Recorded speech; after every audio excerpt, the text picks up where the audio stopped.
Right. Well, we need to draw. We need to redraw it anyway. I'm not quite finished with it. Oh no, I didn't rub it out. Clever. Here we go. Oh, yeah. Thank you. Right. Okay. Very good. Right. Is anyone on Zoom? Let me just draw 1 second. Okay. All right. Let's. No. Yeah. So let's recap. We are talking here. The Gemora's question is Velokmo v'Gazlan. We basically started. We didn't do the Rashbam, I think. Gemora's question was Velokmo v'Gazlan. Why don't we say that it's talking about a Gazlan? In other words, you don't need to have the whole spiel with Ruvain stealing a field from Shimon, right? Ruvain stealing a field from Shimon, selling it to Levi. Yehuda coming along and Shimon defending Levi against Yehuda, which is kind of the classic case we've been talking about, right? Or you can skip the middle story, right? You can skip Levi and Yehuda, and you can just have Shimon, Ruvain, and Yehuda. Ruvain steals from Shimon, right? Yehuda comes and claims it as his, right? So Shimon can't go and defend and do away with Yehuda against Ruvain, so that he should come in afterwards and claim himself, right? That's the question of the Gemara. Below Gazlan, top of the page. Shimon can't do it for Yehuda against Yehuda. You can skip out the Levi. I can't do it against Yehuda.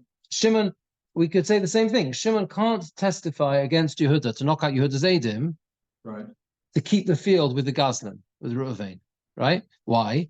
Because he's self-interest. Because he's easier for him to get away from Reuven than it is from Yehuda.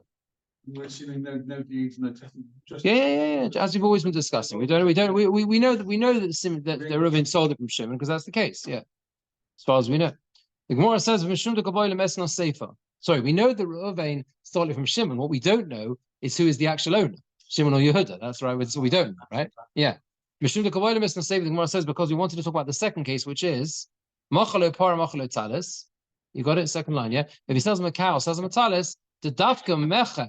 There, in that case, you have to have the middleman set up. That's the cow. You see the cow, right? Reuven stole a cow from Shimon because only in Mecher, if he sells it onto Levi, is it the case that Shimon is allowed to testify? Because that's the difference in the first and the second case, right? When we're not talking about lamb, we're talking about a cow or something, anything else that's a movable item.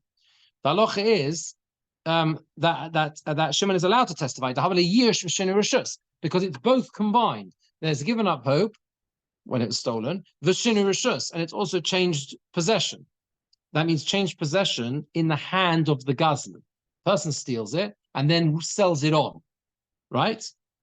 Okay, avalo mocha, but if he didn't sell it to hodra lei, so it can go back to him because there's no shinu rishus, hasn't changed possession. Loi. The halacha is that he can't testify because he stands to gain because he can still get it back. So therefore, Tana Reisha Nami Mecher, and that's why the first case also talks about selling. Okay, so let me explain to you. This is what the Gemara said, right? If it's land, then actually you can have the same case where if it's land, yeah, then you can have the same case without these people in between, without Levi, right? You can get rid of Levi, you don't need Levi, right? And you can have just Yehuda coming against Reuven and Shimon testifying on his behalf, right? Forget it. But in the case of the cow or anything else that's a movable item, non-land, this has to be the setup. Why? Because the difference between the first and second case of the Brisa, the critical difference, which is what the whole sugya is trying to examine, is that there is a case that there are some cases where Shimon is allowed to testify. Some cases he can't, some cases he can. We've been discussing the cases where he can't, and we said because he stands to materially gain. Well, how is he going to gain? Because he wants to keep it with Reuven or Levi, because then he can get it back from them afterwards, right?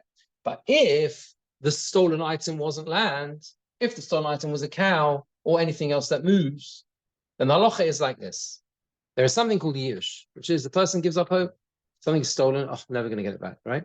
Then, but yish kadilo kon, it's whole sugya Bava Kama, there's a flame, we learned that yish alone doesn't transfer ownership, right? There are others who say it does, but we're going obviously with the fact that yish alone doesn't work. So you need something else that works to transfer ownership, that you add it together with yish, and then it's gone. It's not yours anymore. And this thing is called Shinoi Rishus, change of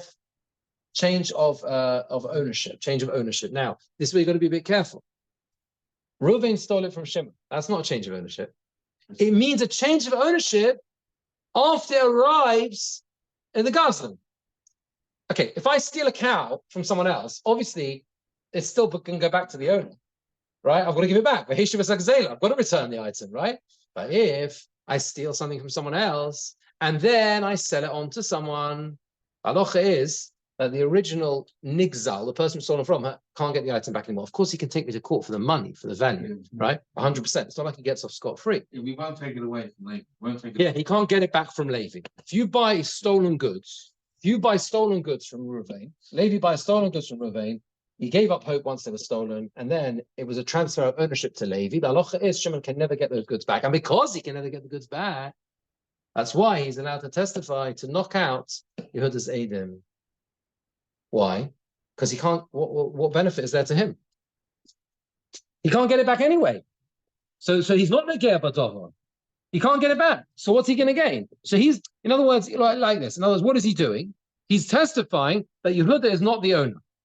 Okay, fine. Yehuda is not the owner. So who is the owner? Don't know. Exactly, we don't know, right? So where's he going to gain now? Tell me he's going to go and get the cow himself. He can't get the cow because even if he proves that it was stolen from him, he still can't get the cow back. Doesn't the system encourage theft? Well, not really, because the guy's still got to pay. It's just the actual item that was stolen. The guy who bought it, known that it's maybe known, I'm not known it's stolen. Yes, never has to give it up, and he gets away scot-free. Well, he didn't realize he's the innocent party, really, Levi, isn't he? Okay, so He's paid for it. Didn't know it. I mean, he went into the antique shop, didn't realize that the antique grandfather clock was actually stolen goods.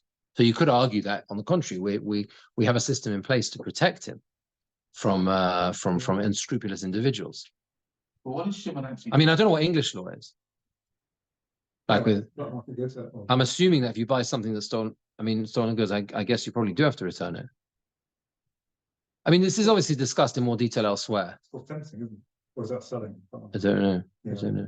See, there's a whole sugya, very fascinating sugya, again, recently Daf Yomi at the beginning of Hagozel, which is called Takonos HaShovim. Do you remember that? You know, what Takonos HaShovim is where Chazal wanted to make it easy for people to do tshuva. So let's say you steal a piece of wood, and then it's somewhere in the middle of your house. No, it's what's holding your whole house up. Yeah, you don't know where it is. So the Toras says, well, I've got to go and take every brick of the house, of the tiles and the thing, and get to that piece of wood. Well, that's still say you steal a steel beam. Take it from me. Steel is very expensive. Steel is very, very expensive. I've experienced this, right?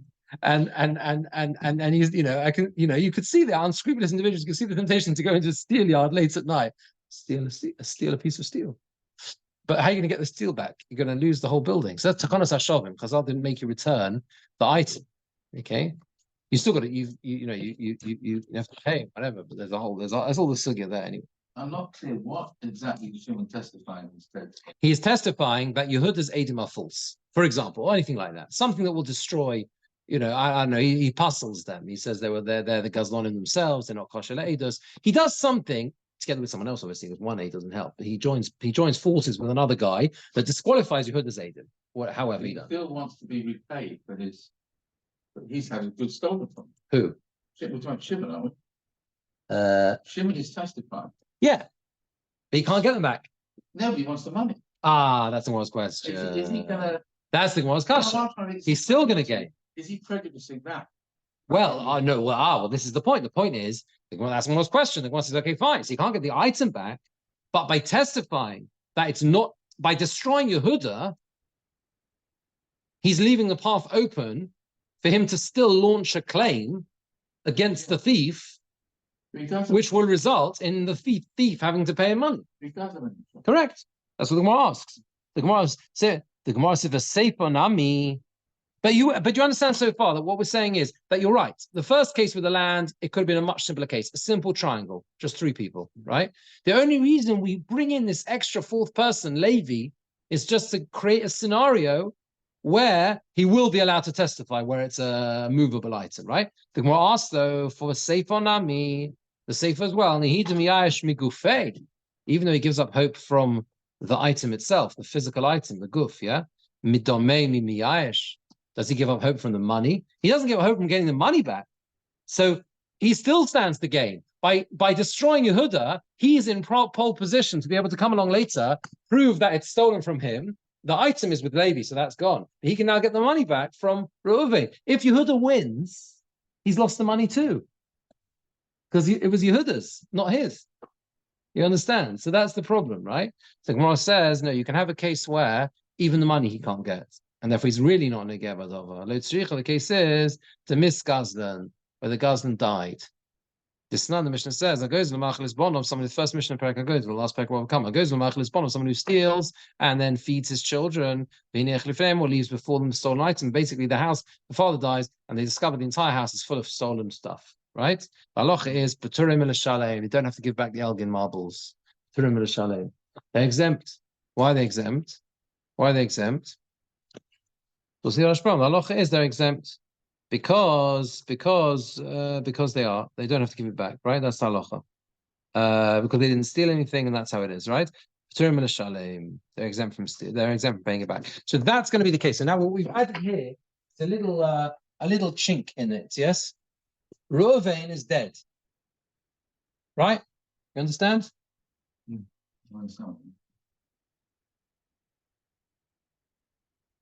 Skull and crossbones. Reuven is dead. Sort of, yeah? Anyway, Reuven is dead. So now, because Reuven is dead, it's gone to his children. Let's call them Gad and Naphtali. So Gad and Naphtali are now the ones whom, ostensibly, once Shimon has knocked out Yehuda, he's going to go and say, hey, your dad stole from me, right? Problem is he can't even get the money back now.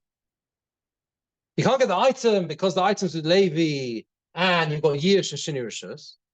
And his monetary claim is not a claim because Chazal said that the children of a Gazlan, right, kids who discover that their dad was a thief, don't have to pay back what the dad stole.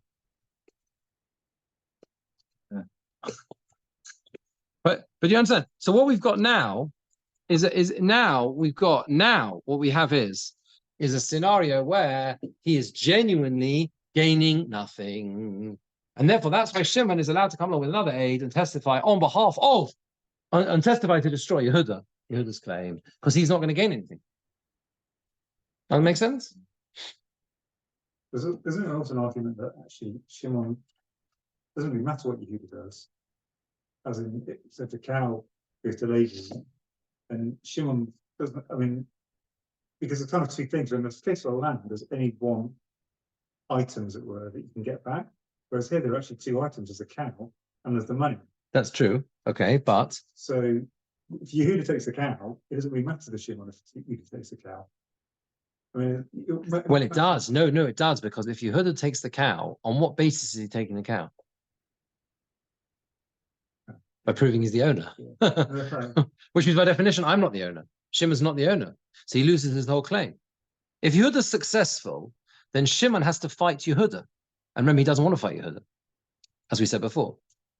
So it's not that Shimon can't fight Yehuda. He could take Yehuda to court. He could say, Yehuda, you brought Adim that you were the owner, right? But I'm going to argue that I was the owner. So we're going to have a court case now. But he doesn't want to do that. So he's definitely standing to gain by keeping it with Levi. However, if he can't get the item back because of Yish and Shini Rishus, that's right, and he also can't go to the Gazlan's children because there is no claim on Gazlan's children for money, so therefore he's home and dry. I mean, he's not, but he's allowed to be made. He's allowed to testify. Yeah, okay. So let's see the Rashbam. I can't remember whether we did. Where did we get up to in the Rashbam? Did we do the last bit? Let's go from Makshinon again. So it's about, it's halfway down the first Rashbam. With Makshinon, we ask the following question, Rav Sheshes, you see that, where the two dots are? We ask the question, yeah? We asked, can you see it? It's about 10 lines down, halfway down the first Rashbam. The Rashbam is a very long one. It came from the previous Omid, but about halfway down that first one. There's 2 dots in the middle of it. Can you see it? Yeah. But Makshinon Rav Sheshes, we asked, according to Rav Sheshes, the Oikma Belukech when a Gazlan, who fits it in that someone bought from a Gazlan, Shlo Yoed HaNigzal Lukeach, that the Nigzal, the one who was stolen from, is not allowed to testify for the buyer, but less Gazlan. So we ask, why don't we talk about the thief? Imisa lahach brisa, the thief himself. Imisa lahach brisa can mafashal Rav Sheshes. If the brisa is true, as Rav Sheshes explains it, why does the Tan have to force himself? The mesnei mochalo bias, Gazlan lekeach, that the Gazlan, the thief, sells to the lekeach, the buyer, house. But Gazlan atzmoi, the whole thing could apply with the thief himself. Without a sale, the Yasi Yehuda the Gazlan. The Gazlan Reuven, if Yehuda comes and argues against the thief Reuven himself, Ein made lo Shimon anigzal oleh. Shimon, the one it's stolen from, can't testify. Mishum davi nager be'edus, because he's nager be'edus could appear as we explained. And this is what it should have said in the brisa. Ton Rabban on the brisa it says as follows: Gozelu bias, Gozelu soder. If he stole a house or he stole a field, Ein made lo oleh. The person it was stolen from can't testify for him. Because Shachriyus shal nigzal oleh the Gazlan. Because the Nigzal wants to claim from the Gazlan the theft, right? That was the triangle, the simple triangle, right? That we could have said it's talking about. That's the Gemara's question. And the Gemara's answer was, Parkinon, and we answer, Mishum de boy le mesne, you know, we say in Zmiris, Proik yas anach. Proik yas anach. Bepum ariavosa. Aramaic, you know what that means? Proik yas anach, bepum ariavosa. Redeem your people from the lions. Proik. Because it's a redeeming, an answer, it's release. It's a release. Same word, right? But Parkinan, and we answer Mishun de Boyle Misnei Seifo, because we want to say at the end, Machalo, the second case, Machalo Para, Machalo Talis. He sells him a cow or he sells him a talis. Me'lo Ale is allowed to testify. Delo Mishkachaslo, because we cannot find the Me'lo allowed, he's allowed to testify, Elo, Begozal Mochar, unless we say it's talking about someone who steals and then sells it. Could go in, for example, the scenario is as follows.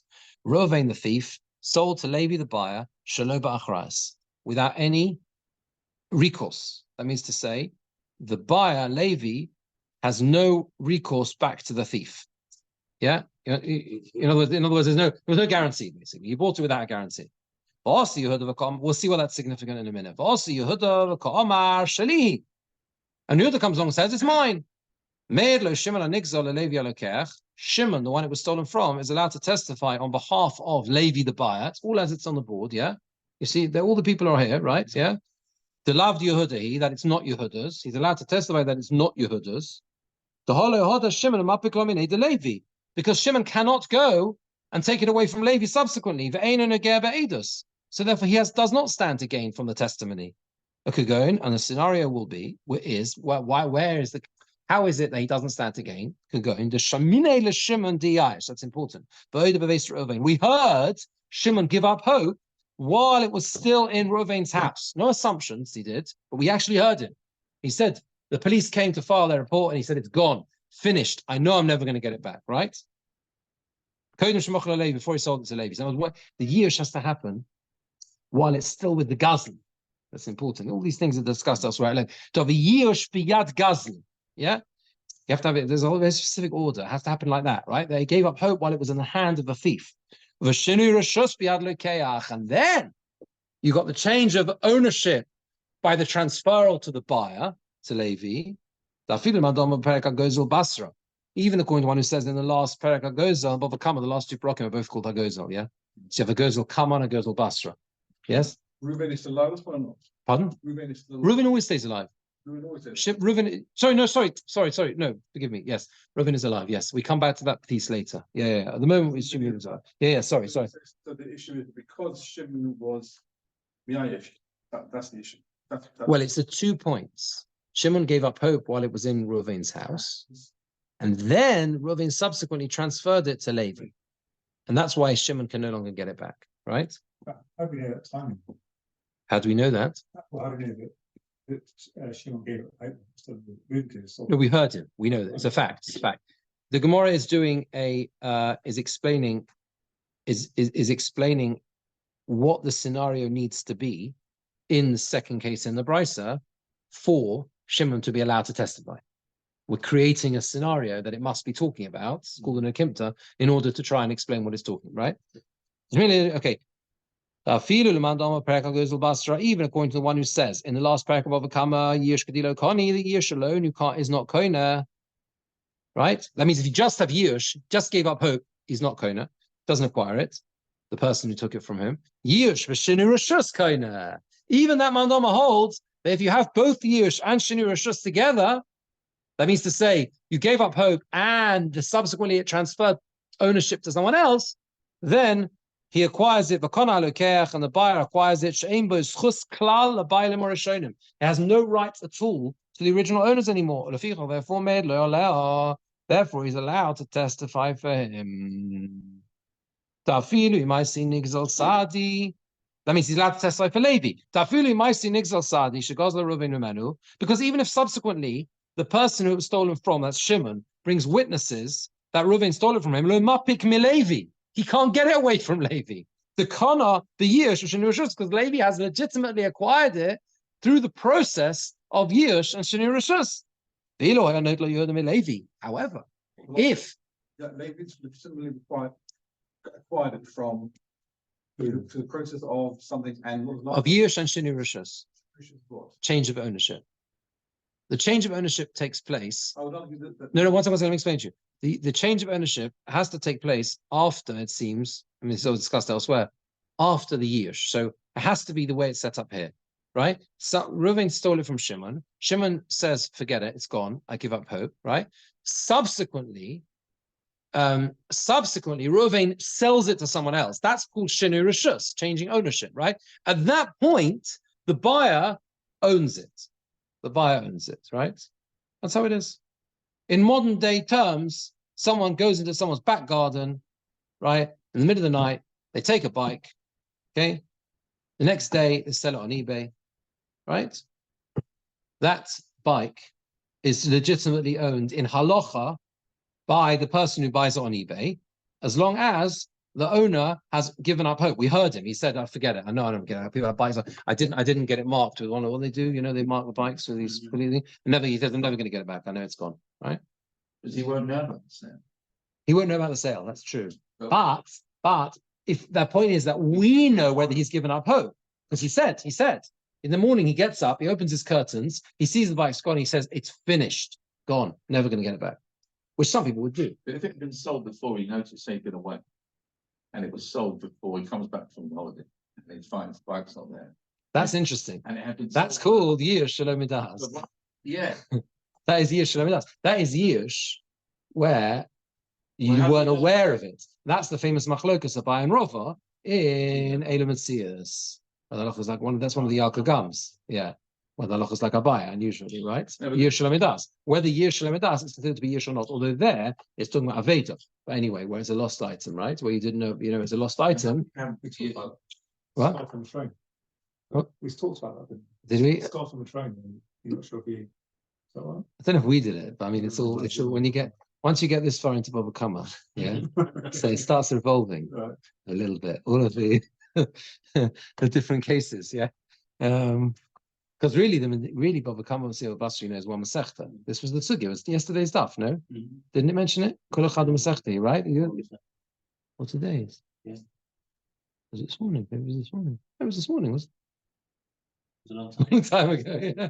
Kol echad Masechta. Anyway, it's either this set. It's Kol echad Masechta, right? The Zikin is one Masechta. I mean, there are 30 prokim. 10 in Bava Kama, both in Musim Basra, and really it's one Masechta. It's the first gate, the middle gate, and the last gate. It's really one Masechta. It's just too big. No one would start it if they knew it was one. So the main nothing in two cases is the fact that Shimon hasn't given up hope in the first few cases. No, he has. In all the cases? It doesn't matter in the previous case, because since the previous case was land, so land makes no difference what you give up. Land has different rules. You can't be measured. You got karka in an exelis. We're going to talk about it. Hold on a second. Had Yehuda, with 4 lines down, had Yehuda taken it away from Levi, loy mafsid nigzal b'hochi midi. The nigzal's not going to lose anything at all, right? That means if Yehuda would have taken it from Levi, right? Loy mafsid, that means to say, let's say he hadn't testified, right? Lo mafsid nigzal b'hochi midi. He's not losing out at all. The belav hochi lo motzi mapik lo Levi, because he can't get it from Levi anyway, right? So in other words, he didn't stand to gain by stopping Yehuda getting it, because he can't get it from Levi anyway, right? Because we've said it's got Yish and Shini Rishus. And this scenario only works in this case. This only works, this setup only works where Reuven stole it and then sold it on. If he hadn't sold it to Levi. If, let's say, the cow case, yeah, there's only three people, the small triangle, right? You know what I mean? Yeah. Yeah, no, sure. Yeah? Yeah. Ein med lo Reuven. He can't testify for Reuven. Shekol zman shein biyad Reuven.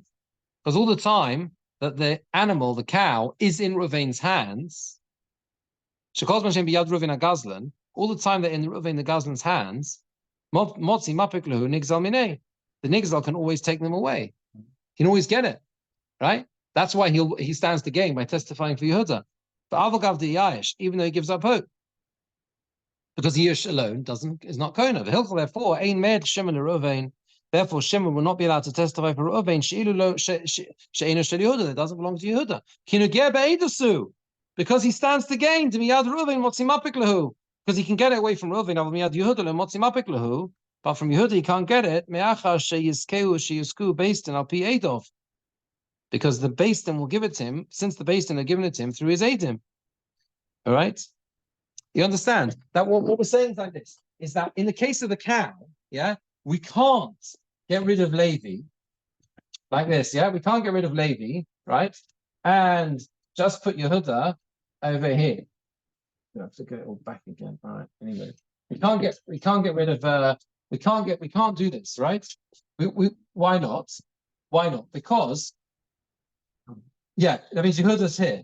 Yeah, Yehuda's here. And Yehuda wants to get it away. And we're saying, well, Shimon can testify to the thing because he stands to gain. Because if he keeps it with Reuven, he's going to come along afterwards. So when he gets rid of what's it called, these two Adim, he's going to come along and get it back from Reuven, right? Get it back from Reuven. However, if he wouldn't testify, he can't get it back. The cow. Why? Because once Yehuda wins in Beis Din, you're stuck. Beis Din are going to give it to him. So there he's the owner. He's not going to be able to defeat them, either because, like we said before, the Reuven is Yehuda is stronger, or like the Inami, which is that it's going to be 2 against 2. I've got 2 Adim, you've got 2 Adim, and therefore we're stuck. And it's going to be based on, we'll say, right, 2 against 2, nothing we can do, leave it where it is, which means Yehuda's got it. You understand? But the point is that without the transfer of ownership, all you have here is Yish. Even if we heard Shimon give up hope, right? If someone steals something from you, and you scream and shout and say it's finished, it's gone, I'm never going to get it back, and then lo and behold, the police actually get it back, then you do own it. Can I clarify? Shidduch Rishus Yeah. is the transfer of an item from Rishus is Yeah. So who Literally means domain. So in other words, it's transfer of ownership from one domain to another. That's so the when point. the gunner actually steals it, it becomes his. When the gunner actually steals it, it doesn't become his. It doesn't kind of No, it doesn't become his. There is something called Kinyone Gazela, where he has to be koine it, he has to acquire it to make it halachically his. You know that whole sugya in Merubah, where he's dragging it out on Shabbos, because he's chayav on Shabbos. He takes it into Rosh Hashanah at the same time as stealing. There's a whole Gemora there, how you can't be chayav twice. He's chayav misa, right? He's the Gazlan is taking the animal and he lifts it out of the domain into the street on Shabbos. So he's been koine it, but at the same time he's chayav misa because he's broken Shabbos. So you can't be chayav. So they have this kinyonim, but that's different. That's not what we're talking about here. Here we're talking about transfer of ownership, of domain. Sorry, here it's an ownership. of domain or ownership. No, it means ownership. Shini Rishus here means like ownership.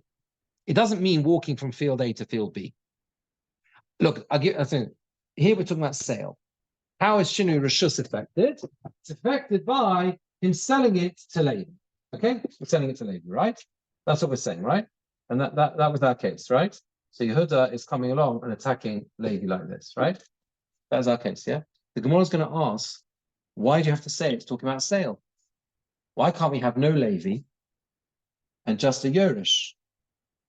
So we have Naphtali.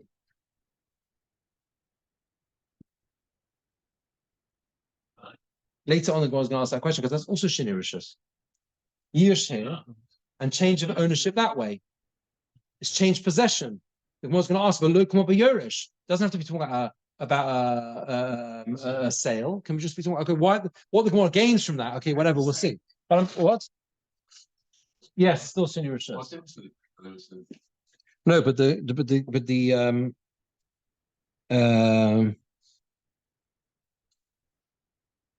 well, okay, we'll still see. The Gemara's going to talk about it. I'm only highlighting that just to help explain your.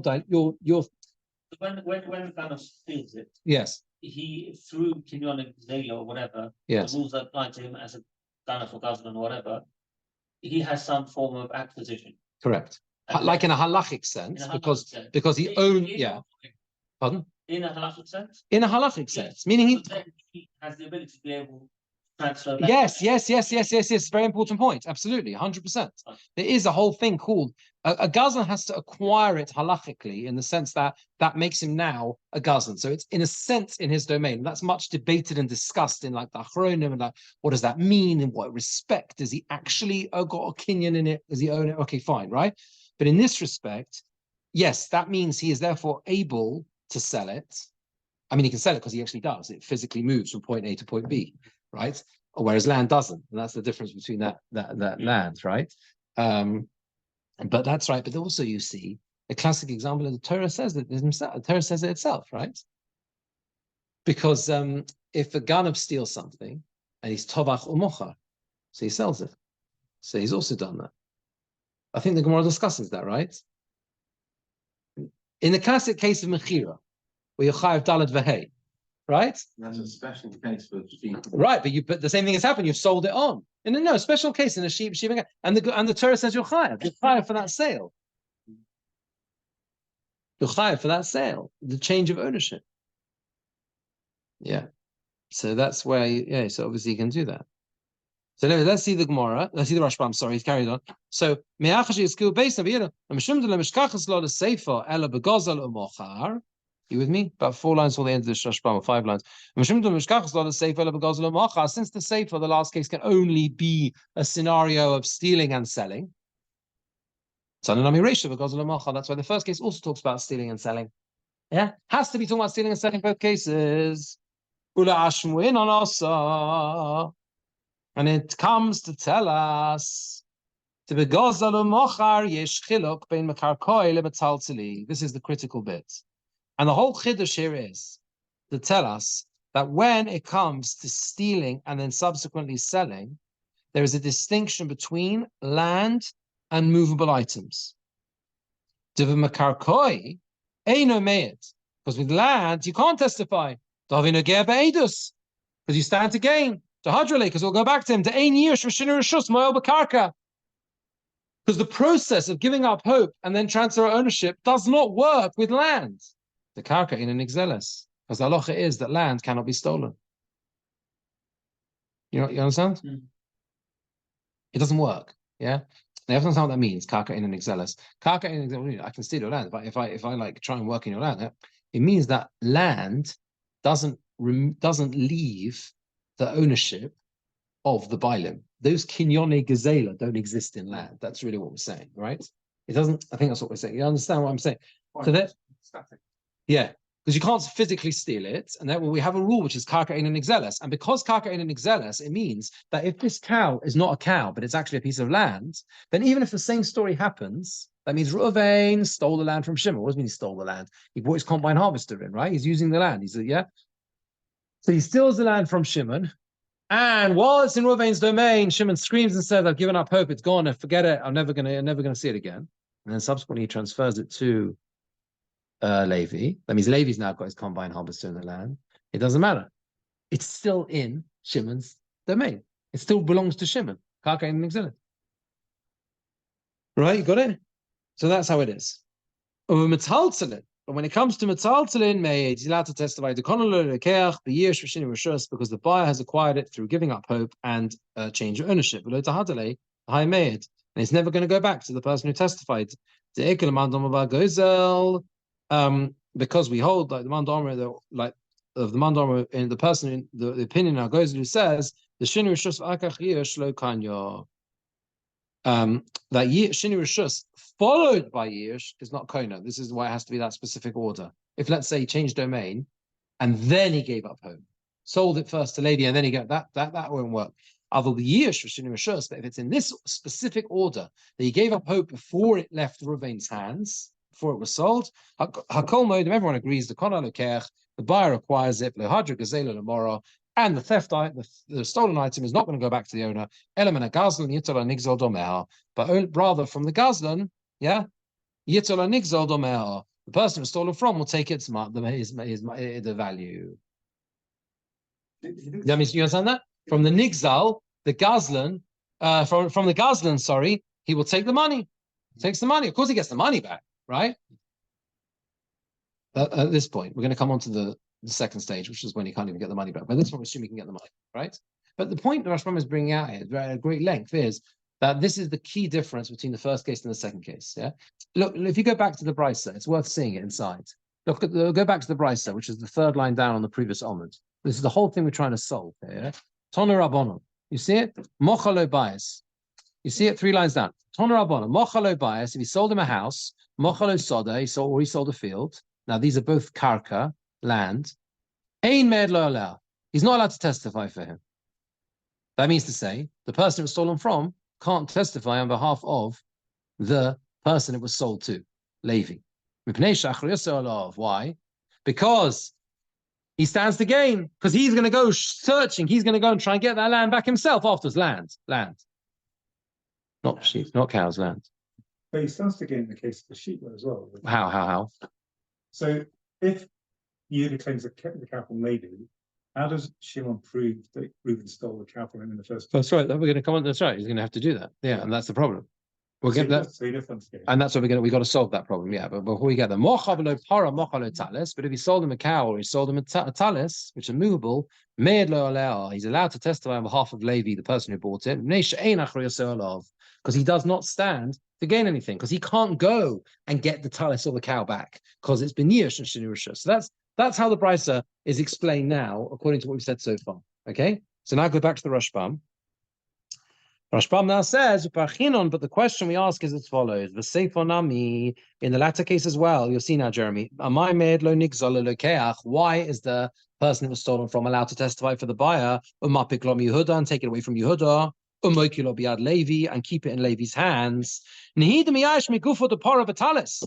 It's true that he's given up hope from the guf, the actual physical item of the cow and the talis, and he can't take it away from Levi. So can you be Shinu Rishus, because Levi's acquired it through the change in domain, Sha'acha Yish, which followed Yish, with an expression of a surprise. That's what Bitzmiyah means, right? Does he give up hope from the money? Does he forgive Moichel Mechila? Has he forgiven the Gazlan to make a Zelosoi, the value of his theft? The Gazlan, the thief, is chayav to pay the value. Therefore, to take up Yad Levi. And that's why he does stand to gain. He wants it to stay in Levi's possession, so that he can then go and claim the value from Reuven, the thief. Because if Yehuda would win and take it away with his witnesses, it comes out that Shimon has no part in that part of Talis, because Yehuda has proven conclusively in a court of law that he's the owner. So Shimon's gone. And he can't claim anything from Reuven at all. Because what actually happened was, it must be, Shimon, if you were not really the owner, Yehuda was, the whole thing is a fabrication, and Reuven never took it from you. Right? Therefore he's still Negeh Be'edus. He stands to gain from his testimony, but my mayor, so why can he testify? You understand? That's the question, right? And the answer gives, the case is, the Misgazlan. Reuven died. The Hashta now, now he gives up hope even from the money. Why? The Yershin V'Turim L'Shalim, because inheritors are exempt from paying. The kol shekein alokeach, and how much more so the buyer to kanya be yish v'sheni rishus, who acquired it from yish and then change of domain to betera asuli.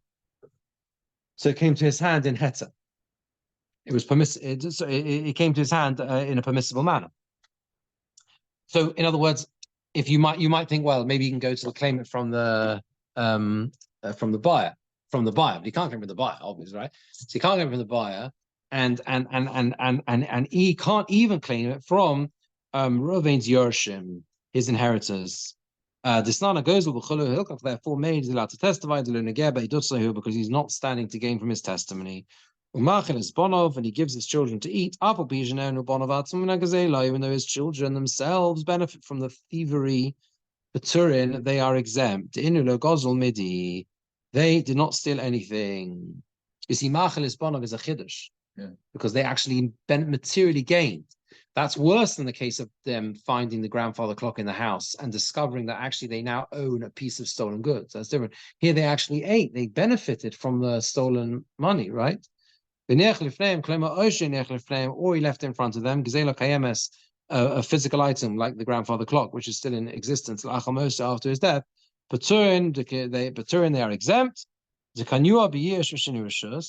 Because they acquired it through Yush and a change of domain.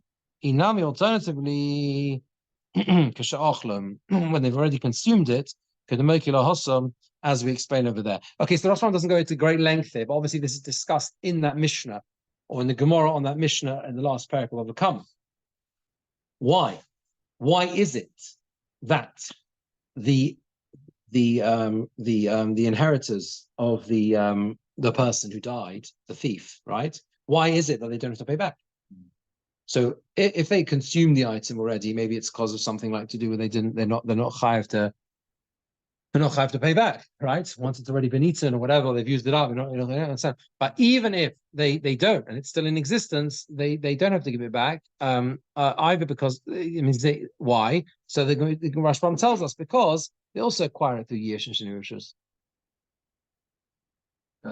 They also acquire it through Yish and Sheni Rishus, because the owner gave up hope whilst it was in the hands of their father, the thief, and then you got a transfer of ownership because he died. So it's gone to them. Now they should still have to pay back, but they don't. The halacha is they don't have to. That's obviously explained over here. What was that? Oh. See, Rashi says that the more explains it over there. This is the whole sugya there. So Mitzvah Hashem again to overcome. And it says Rishus Yorish, Rishus Lekeach Tomi. Rava said that's Rabbi Birnbaum. Rava says Rishus Yorish, Rishus Lekeach Tomi. Basically, that's the whole story. The sugya there as to why it's more explains as to why they acquire it or don't acquire it.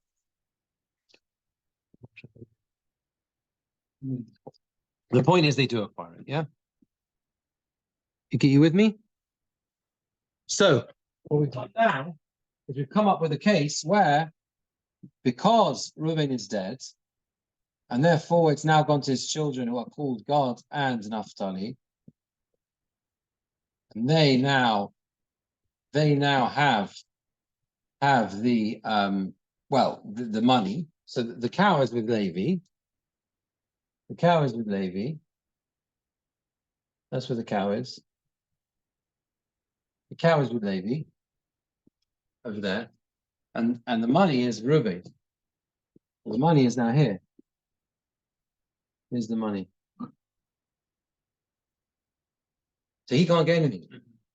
He can't get the cow because it's been years, and he can't get the money because the halacha is if a person steals something and gives it to his children, whatever it's gone. You can't get it back from them. Okay. So now the Gemara asks, why don't we say we're talking about an inheritor? Says the Rashbam. The Rashbam explains this, right? It's the second line where it's the two dots are in that long Rashbam. We asked the question on Rav Sheshes, the Oikmal ratio of the Gazal Mocha. Rav Sheshes says the first case is talking about where he steals and then sells it. Mishram Sefer, because of the latter case, that's what we explained. That's why he needs to talk about selling. For Loikmal Yoresh, Why don't we say it's just talking about an inheritor? It means so to be gazelu mochamayri. If we say we're talking about stealing and selling it, over the misgazlan, and where the gazlan died, that's the case we've set up. Has to be talking about where he stole it, then he sold it, and then he died. That's the case we set up, right? Where he doesn't materially gain. In Cain of so, why did the Tana have to force himself and to teach it in such a way? Relation to Shitosa, where the thief who sold. Even if the Gazlan didn't sell. Ella, rather, Gozalu Mace. He stole it and then died. The given the Mace Hayu Hirsch Lebonov, since he died, he gave his inheritance to his children, right? The given the Mace Hirish Lebonov, and you could find a case where there's a distinction between the first case and the latter case. If you're going, for example, Reuven Shegozal Sodom Shimon, Reuven stole a field from Shimon. Umis Gazlan, and then the Gazlan dies. We are Levi Benoi, and Levi, his son, inherited it. Also, Yehuda v'Komarer, and Yehuda comes along and claims it's his. Lo Lezel Shimon Amasid Levi ben Reuven. Shimon is not allowed to come to testify for Levi, the son of Reuven, on behalf of Levi, the son of Reuven. Right? The love Yehuda, he can't testify. It doesn't belong to Yehuda. The karka ain't on exeles. Because land cannot be stolen, and it's going to come back from the person who inherited it. Therefore, because of this, he is Noger Be'edus, right? Because if Yehuda takes it away from the inheritor, it won't go back to Shimon. Wherever the land is, that's where it's going to stay. But in the latter case, the second case, that Reuven stole a talis or a cow from Shimon, a mace, and he died. The Yarshu Levi Benoi, and Levi his son inherited it. Also Yehuda become Arer, and Yehuda comes along and claims that it's his. Shimon is allowed to testify. Because there's giving up hope in the hand of Reuven. The Shini Rishus biad Levi, and then change of ownership when it gets into Levi the Yerish's hands. Levi Yerish. The Rishus Yerish Rishus Lekech Domi, because we say that the domain of the inheritor is like the domain of a buyer. And neither it will not go back to the nigzal, neither the cow nor its value. And he won't be Noger Be'edus, he won't be stand to gain from the testimony. This is what the Tana should have said. He stole a house from him and he gave it as an inheritance to his son. He can't testify. He can. If he stole a cow and he gave inheritance, he can. And that which it says, he should fit it in, that we're talking about an inheritor, lavdafka. That's not specific, that loshon, that phrase.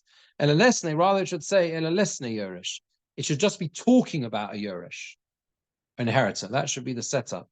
And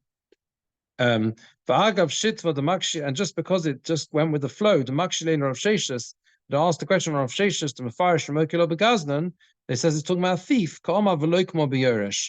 It says, let's fit it in about an inheritor. With inheritor lemotzi lo kumo. You can't say it's talking about. You can't say let's fit it in about an inheritance. The Hokatoni Meche. It says a sale. It has to say that the question of Gemora is that that the Brisa should have said inheritance in it. It should have been talking about a scenario of inheritance. That's the question. Basically, the Rashbam is saying like this. Okay, it's very simple because it's the same. It's exactly the same case. Yeah, it's exactly the same case, but just with a what's it called? Not with a case of inheritance rather than a sale. Okay, exactly the same. Okay, so you have here Reuven. All right, now it can either be land or it can be a cow. Well, the Bryce is talking about two cases, one land and one cow. Okay, so let's talk about them together like this, right? Firstly, land. Reuven steals land from Shimon. Okay, then Reuven dies and gives it to Levi, his son. So now Levi's not a buyer now. There's no buyer. Levi's an inheritor. He's a child. Yes? Okay? Yehuda comes along and says that land is mine. Yeah? So the halacha is that Shimon, in the case of land, and again, he's got his two Eidim over there. Yeah. Shimon is not allowed to come along and testify that Yehuda's Eidim are false. Why? Because it's land. Since it's land, it hasn't the karka ain't an exeles, and therefore I want the land to be in Hadaleh because afterwards I'm going to come back and say, hey, that land is mine. But if it was a cow, Ruvain stole a cow from Shimon, and then he died, and then it went to Levi, so the cow is now over here. That cow, Shimon is never going to get the cow or its value. And you can see why it's a simpler case. Yeah, he can't get anything. Why? Because there's been years when it was in the hand of Reuven, he gave up hope. Then a change of ownership once he got to Reuven's son, Levi. So I can never get it back. And therefore, I should be able to testify. That's why in the end, the second case is you should be able to testify on behalf of Yehuda. Now, the point is, you understand, right? That's the last two lines of Shlomo just asking that the phrasing of the Gemara is incorrect.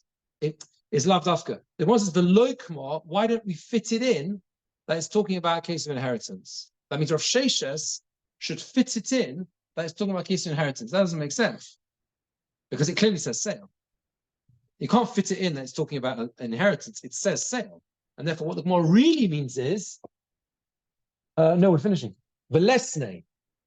Lesne Yerush, right? Lesne, right? Lesne means the Mishnah should say a Yerush. It should talk about a Yerush. You understand? That should be the case. The case should be a Yerush. And that's the Gemara's question. And the Gemara's going to answer, and I also want to see the Teretz Mitzvah next time, but the Gemara's going to you understand the question, right? Is that clear? Jeremy had a question? On what basis Yehuda claims he presumably can't claim it either.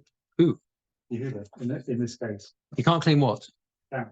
Yehuda can claim the cow. Why not? But it was, No. Yehuda's claiming holding a sheker, holding a false. The Ravine never stole it from you. It's mine. He comes accusing. so Yehuda, but Yehuda. Yehuda's not saying that. Yehuda's not saying that Ravine stole it from me. He's saying I'm the owner. Yeah. Okay. Very good. All right.